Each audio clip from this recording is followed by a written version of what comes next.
pgLang, launched in early March 2020 by Kendrick Lamar and Dave Free. pgLang's not just some label reboot, it's a whole communication machine. Think of it as part creative studio, part branding agency, part production house, with a mission that revolves around telling real stories and cutting through the noise. It's based in Los Angeles, but already flexing on a global scale. They've pushed back on being boxed into one thing, calling themselves multilingual in the creative sense, blending music, film, ads, and art under one roof. Kendrick's more than a founder. He's pgLang's headline. His albums since the launch, including the most recent one from late 2024, all flow through pgLang's orbit. Dave Free came up through Top Dawg too, climbing from social media director to co-president, before jumping ship to build this new thing. His fingerprints are everywhere, from video direction to ad campaigns to artist development. Baby Keem and Tana Leone also got their spotlight through pgLang, but their projects were released alongside heavyweights like Columbia and Def Jam. That's part of pgLang's whole structure.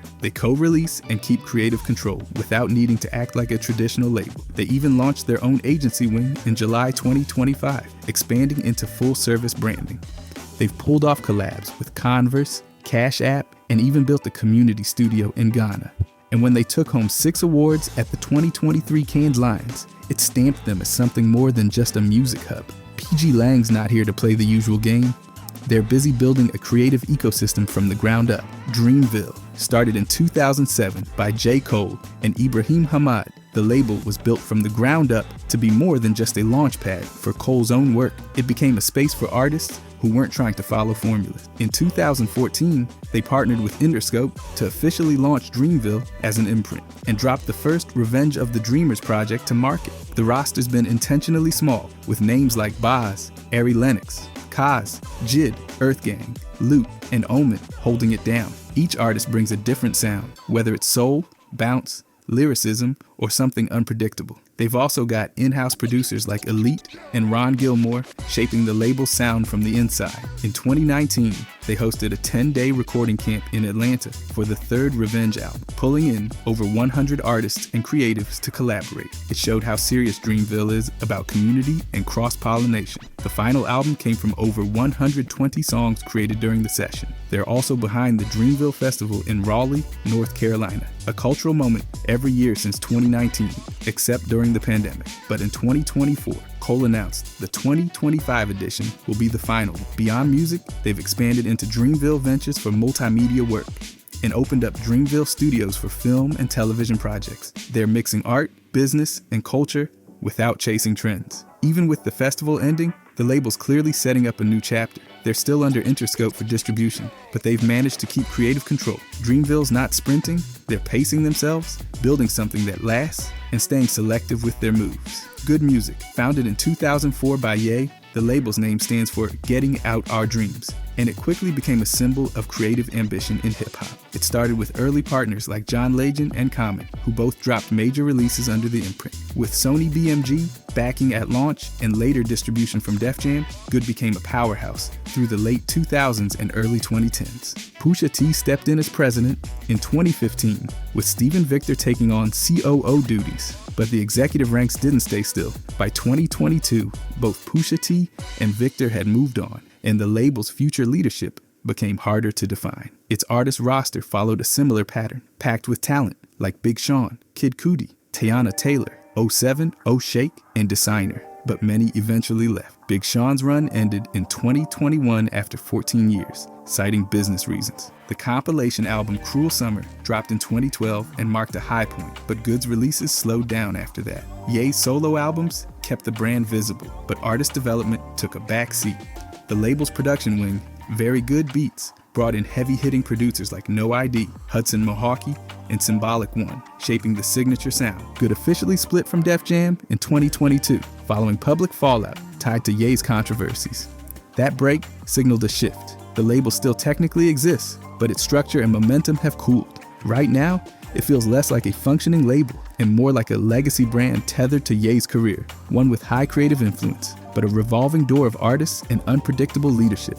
By the way, if you guys want to subscribe, I'm going to be posting every day. Thanks. Anyways, Def Jam started in 1984 by Rick Rubin and Russell Simmons. This label wasn't just early to hip-hop, it helped drag it into the mainstream. Rubin launched it out of his NYU dorm. Simmons brought the business savvy. and one of the first singles was It's Yours by T-La Rock and Jazzy J, LL Cool J, Public Enemy, the Beastie Boys. They all dropped early with Def Jam, laying the groundwork for what came next. The label later teamed with Columbia for distribution, and in the 90s, it entered the major label orbit when Polygram scooped up half, eventually leading to Universal owning it outright. That deal rolled Def Jam into the Island Def Jam Music Group, but by 2014, it was spun back out as a standalone label again. Executives have changed constantly. Lear Cohen, Kevin Liles, Jay-Z, Paul Rosenberg, but the brand has held firm. In the late 90s and early 2000s, DMX and the whole Murder Inc. Towers Roster kept Def Jam on the charts. Roc-A-Fella joined the fold in 2004,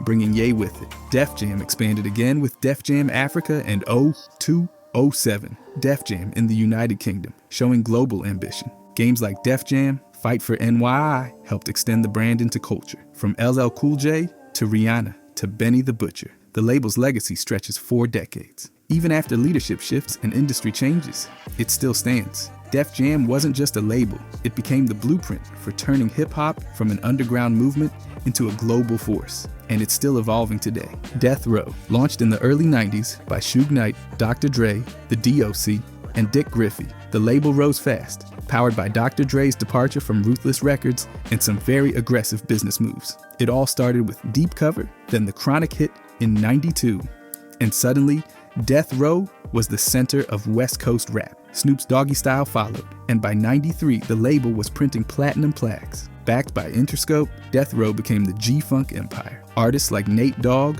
Thigh Dog Pound, and Lady of Rage filled the roster. In '95, Suge Knight bailed Tupac out of prison, and the label reached a new high with All Eyes on Me. But that success came with chaos. Tupac was killed in '96. Dre bounced to start Aftermath, and Suge's legal problems exploded. By the late 90s, the label was tangled in lawsuits, IRS debt, and artist exits. Suge was sent back to prison, Interscope dropped the label, and Death Row spiraled. In 2006, it filed for bankruptcy. In 2009, its assets were sold for $18 million. The brand changed hands a few times until 2022, when Snoop Dogg bought it back. Now, under Snoop, Death Row's being reimagined. The catalog is being preserved, unreleased materials getting prepped, and the label's adding new artists while honoring its legacy. It once made over $100 million a year. It crashed hard, but it's back in the hands of one of its originals. Snoop's not just reviving a label, he's turning a cautionary tale into a legacy reboot,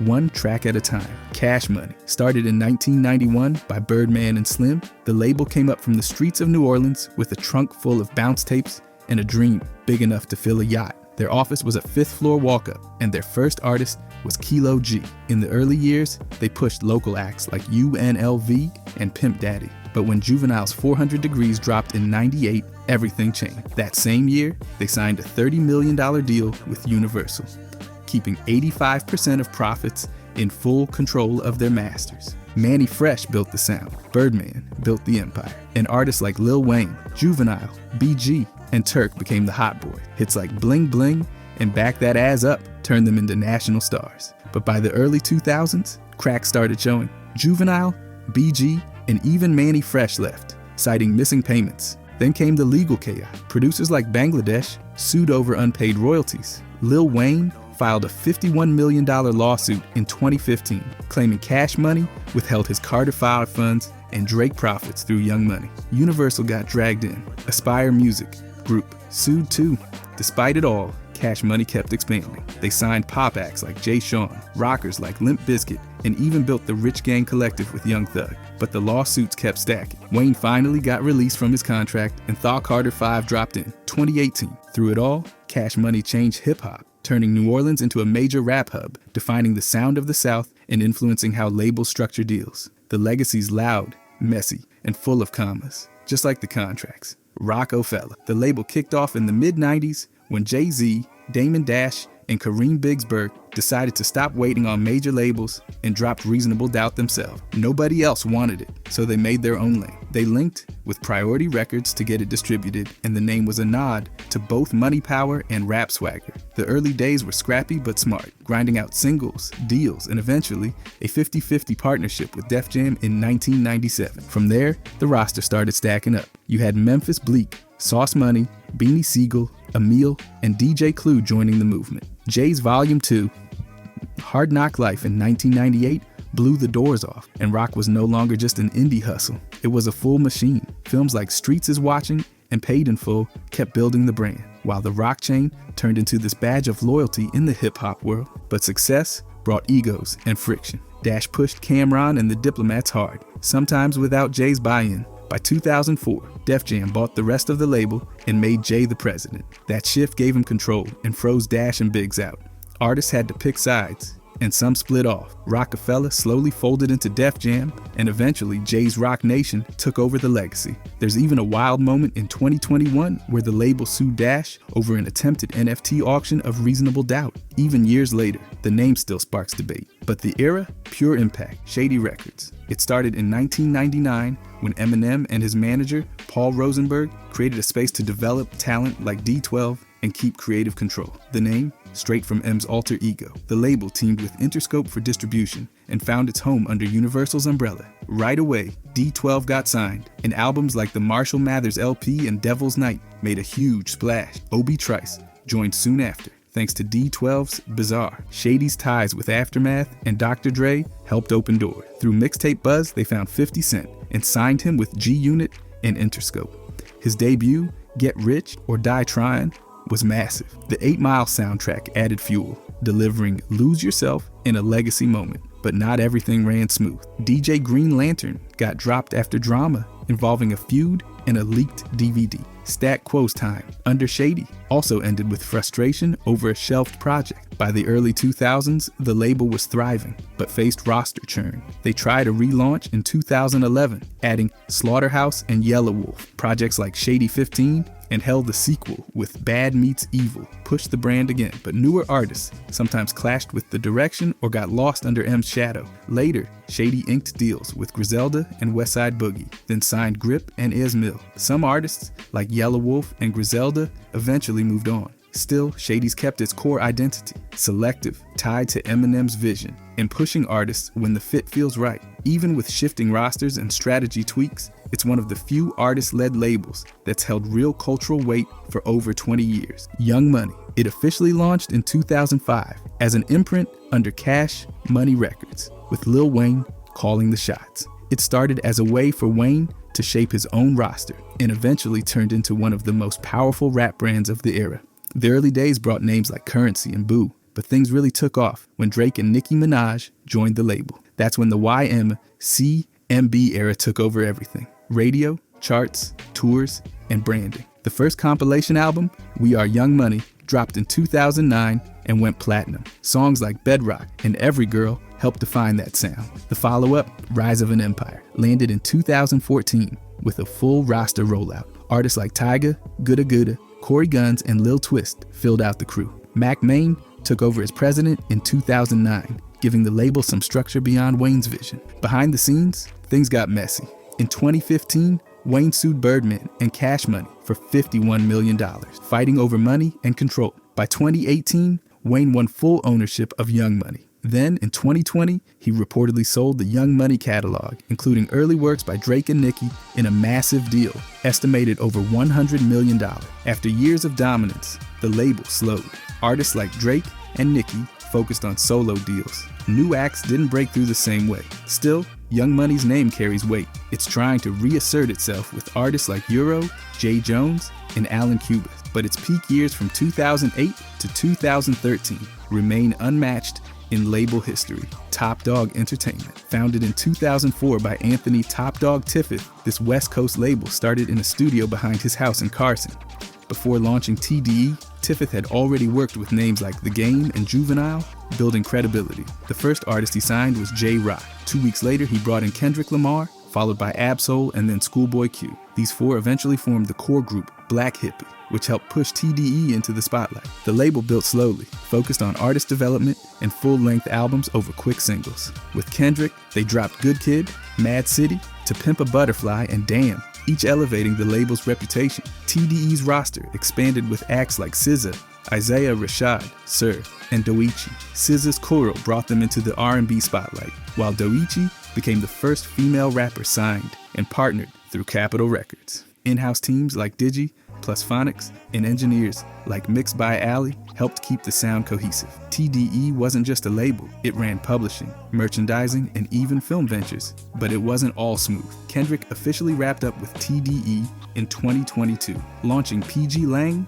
with former TDE co-president Dave Free. Then in 2025, lawsuits surfaced against TDE executives over alleged misconduct, adding pressure behind the scenes. Still, TDE remains a force. Even with Kendrick gone, artists like SZA and newer signees continue to drop music that hits. The label earned over 10 million album sales in the US, and an intersection in Watts is being renamed in their honor.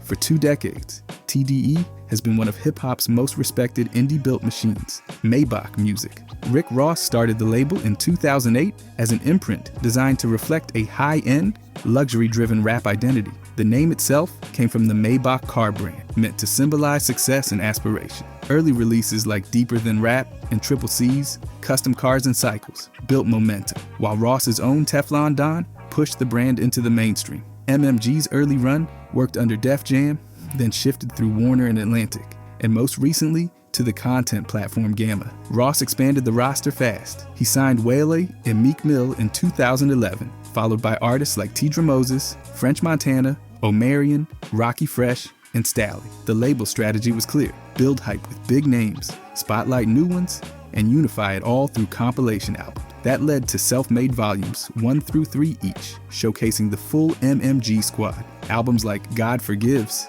I Don't, Mastermind, The Gifted, The Album About Nothing, and Dreams Worth More Than Money all hit #1.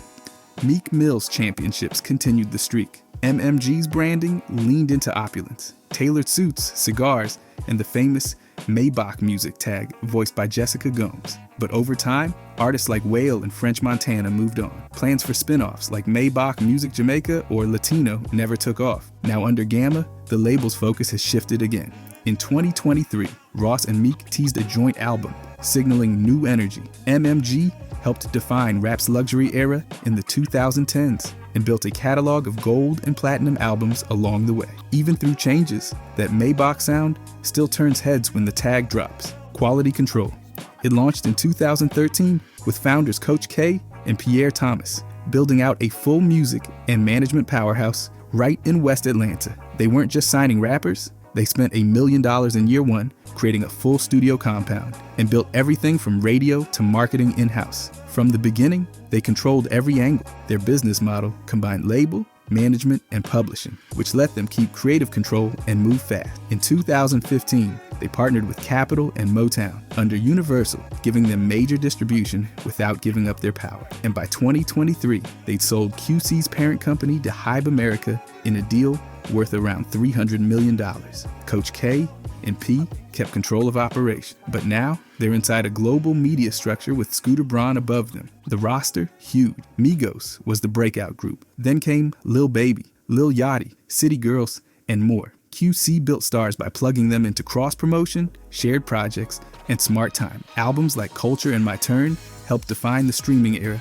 Their Control the Streets compilations served as showcases for emerging talent, but it hasn't been all smooth. In 2020, Migos sued QC over royalties and mismanagement claims. And with label and management roles blurred, artists have sometimes questioned transparency. Some big names have left, and the pressure from being under a larger corporate umbrella could complicate the future. Still, QC's model reshaped the blueprint. From Atlanta to the world, they've turned talent into empire. And they're not done stacking wins yet. OVO Sound. It started in 2012, officially, but the name had been circling since Drake's early mixtape days. Founded by Drake, Noah, 40 Shabib, and Oliver El Khatib, the label was built in Toronto with a focus on moody, atmospheric hip-hop and R&B. OVO stands for October's Very Own, a nod to Drake's birth month and personal branding that eventually became a full-on cultural movement. Early on, signed a deal with Warner Records to distribute its artists, though not Drake's solo projects, which stayed under Republic via Young Money and Universal. The label leaned heavily on in-house producers like 40 and 1985 to shape its unique sound. Party Next Door, Majid Jordan, Roy Woods, and Baka Not Nice became key parts of the roster. Later, names like Pop Kyan, Smiley, and Naomi Sharon joined in, with Sharon marking the first female artist signed to OVO. Sound Radio, originally airing on Beats One, became a launchpad for exclusive tracks and surprise releases. By 2021, it moved to Sirius XM under the Sound 42 brand. Drake's Toronto-based music festival has remained a major brand touchpoint, even if it's been on and off in recent years. The label shifted away from Warner, and by 2024 had partnered with Sony's Santa Ana label group. That deal made OVO a standalone entity with new distribution while keeping creative control in-house. While Drake's solo work fuels the brand's visibility, the label has had to balance his massive influence with developing artists who can thrive independently.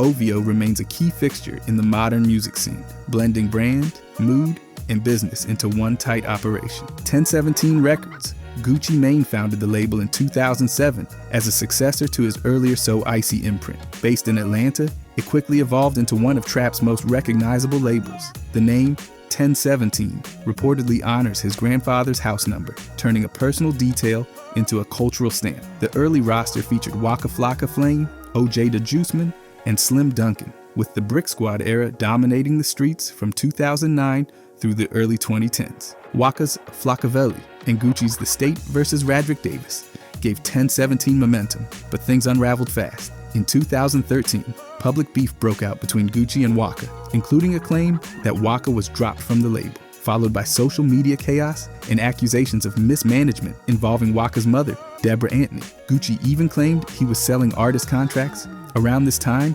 the label lost its Atlantic distribution deal, marking the end of that original Brick Squad wave. After prison, Gucci rebuilt the label. He launched 1017 Eskimo and then rebranded again in 2020 as the new 1017. He partnered with Atlantic, dropped So Icy Summer and So Icy Gang, and signed a wave of fresh talent like Pooh Fugiano, Enchanting, and Big Scar. But by late 2024, he announced that every artist except Pooh and Fugiano was being dropped. Through it all, 1017 has had a chaotic but influential legacy. Hit projects, big producers like Zaytoven and Lex Luger, and a brand that screams trap authenticity. Despite constant turnover and public fallouts, Gucci's label keeps reinventing itself, always rooted in the streets, always unpredictable. YSL. Based in Atlanta, Young Stoner Life Records launched in November 2016, right under the umbrella of 300 Entertainment. It started as Young Thug's way of putting his crew in position. He dropped the announcement on Snapchat, showing off a new logo, new offices, and the vision to bring his people along for the ride. Kevin Liles, one of 300's co-founders, was all in from the start, backing the move publicly. Gunna was the first major artist to really give the label some traction. His Drip Season series did more than just make noise. It helped plant the YSL flag. Young Thug wasn't just putting out music, he was building a roster. That included Lil Keed, who passed in 2022, along with Strick, Yacht Gotti, Carla, and others. Even Lil Baby had ties back in the early days. YSL's put out some solid compilations, with Slime Language in 2018 and the sequel in 2021. Gunna and Young Thug dropped new albums in 2025, but Gunna made it clear that was his last one with the label. Now, the legal drama. May 2022 brought indictments, 56 counts, under racketeering laws.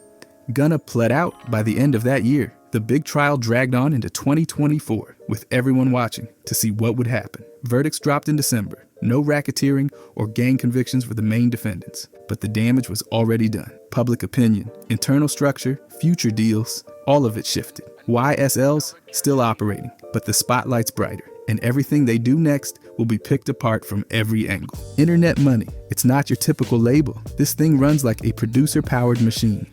Founded by Taz Taylor, Internet Money came out of Los Angeles and flipped the script by putting beat makers at the center. Taz started by selling beats online, and by 2015, he'd pulled together a crew of producers who all saw the game the same way. Nick Mira, Rio Leva, E-Trow, KC Supreme, they weren't just chasing placements, they were building something.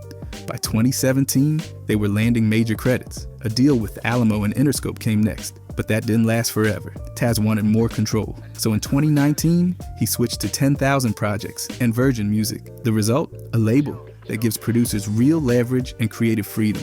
Their first big drop, Before the Storm, came out in 2020. It featured Future, Don Toliver, Juice WRLD, Gunna, and more. A lineup pulled together fast, with tracks reworked from artists who had passed on them. The album did numbers. Then came Lemonade, a huge hit with Gunna, Don Toliver, and Nav that hit number 6 on the Billboard Hot 100. Internet money isn't just about hits though. Their model is different. Producers get a platform, a team, and a path that's not just about beat sales. They're still leasing beats, making tutorials, and dropping content to keep the machine moving. Critics have called it a pyramid structure, and yeah, when you stack producers under producers, there's room for mess. But they've avoided major lawsuits so far. The brand's solid, the output's consistent, and they've carved out a lane by betting on the beatmakers first. Alamo. It launched in November 2016 as Cold Heat Records, and it's the brainchild of Todd Moskowitz, a music exec with a long history in major label circles. Before Alamo, he helped build 300 Entertainment and ran operations at Def Jam and Warner Brothers. When he started this label, it was backed by Universal through Interscope. Later, it shifted toward Geffen, still within that same family. Everything changed in June 2021, and Sony Music stepped in and bought a majority stake. That put Alamo under Sony's creative wing while letting it keep its style. Even with the acquisition, Moskowitz stayed on as CEO and kept steering the ship. The label's home base is New York City, and its artists lean hard into hip-hop, trap, and crossover, R&B. Lil Durk and Rod Wave helped push the label's name into the mainstream. Rod Wave's Soulfly album even hit number 1. Other names tied to Alamo include Black Bear, Comethazine, Smoke Perp, D.D. Osama, and in 2025, rising artist Tookie 3X. Alamo runs on a hybrid model. They size up new talent and pick how much they want to invest. Full development, partial deal, or just distribution. It's all about flexibility, fast moves, and keeping artists in control creatively. They tap into Sony's massive network, but still call their own plays. They've had no major public fallouts, but it's not all smooth. Balancing independence with Sony's corporate structure takes real navigation. They've got momentum, but they lean heavy on a few flagship artists. If those acts slow down, they'll need new stars to keep pushing forward.